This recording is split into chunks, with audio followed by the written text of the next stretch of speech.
What is mass? As you know that the mass is the quantity of matter or material in a body. If there is a body, then obviously there will be a mass. If there is a body, then mass cannot be zero. Remember this. As I told you that mass is the quantity of matter in a body, it means whatever the material of that body is, we have to say that material is making the mass of that body. How much material is there in that body? That will be the mass of the body. For mass, you must remember few very important things. First of all, the mass is a scalar quantity as it has only magnitude but no direction. You know that the quantities which need to specify their direction are vector quantities, but in the case of mass, you don't need to tell any direction because mass is a scalar quantity. For example, if somebody asks you to give you 5 kg of sugar, so it is very simple that 5 is the magnitude and kg is the unit. So the magnitude and the suitable unit are required to specify the mass of a body. So it means the mass doesn't need direction.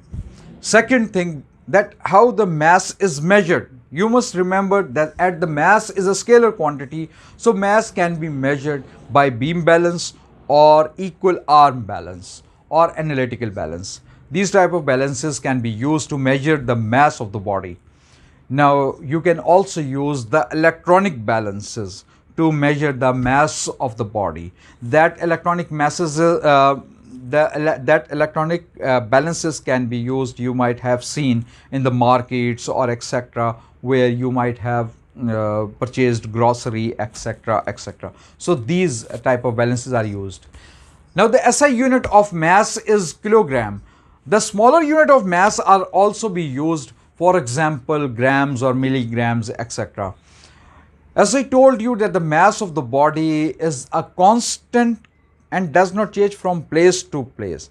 For a body, for example, if it has a 10 kg mass on Earth, if the same body of 10 kg is brought to the moon, then it will have the same mass on Earth and the moon. And if you are taking the 10 kg of mass on any other place on the earth also, its mass remain the same. In the same way, if you are bringing that body on Mars, etc., even then its mass will remain the same. So mass is not going to be changed. That is the weight which is going to be changed, because that weight is depending upon the gravitational field strength of that planet where you are taking that body. And that weight can also be calculated with the help of the spring balance. And you must also know that weight can also be calculated with the formula W is equal to mg, which I have told you just before, that W is the weight of the body, mass, M is the mass, and G is the gravitational field strength, whose value is 9.8 Newton per kg. By applying the values of any given mass in this formula, you can find out the weight of the body. The mass of an object resists change from its state of rest or motion. This is called inertia. What is inertia?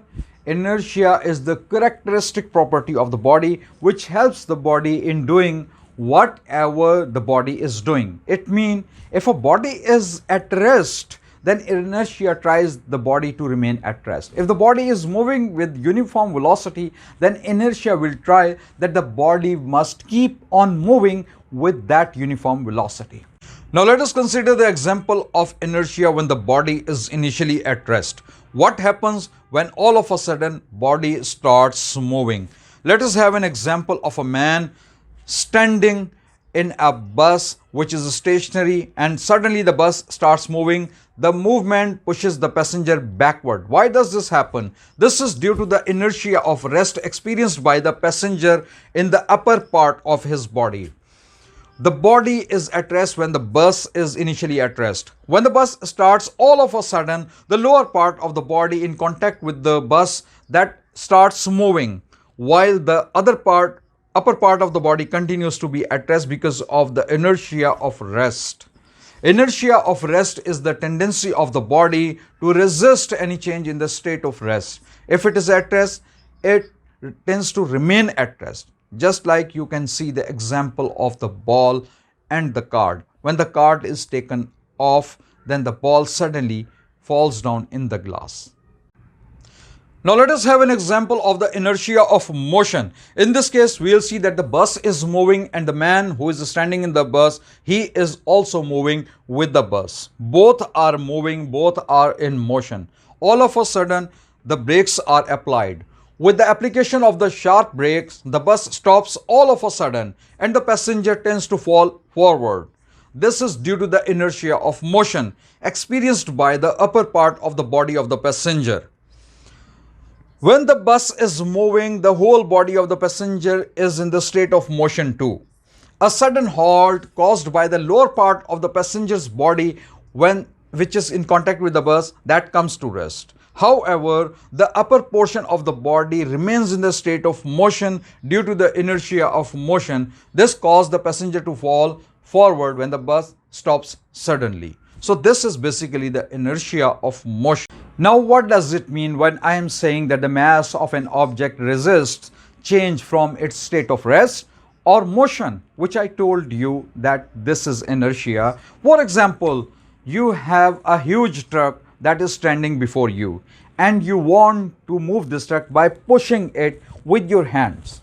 You may not be able to move that truck because the huge mass of the truck is resisting any change from its state of rest.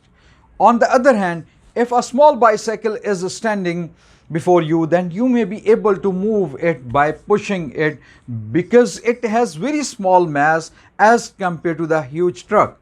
So it is offering lesser resistance for its state of rest. If the same huge truck is moving with the speed of 20 km/h, then you may not try to stop this truck with your body force, or will you not dare to stop that truck because you know that the huge mass of this truck will resist sufficiently from its state of motion and it will keep on moving even you will try to stop with your full body force. On the other hand, if a small bicycle is moving with the same speed of 20 km/h, then you may stop it with your hand or with your body force. You may dare to stop it. And because the small mass of the bicycle may not be able to create sufficient resistance from its state of motion.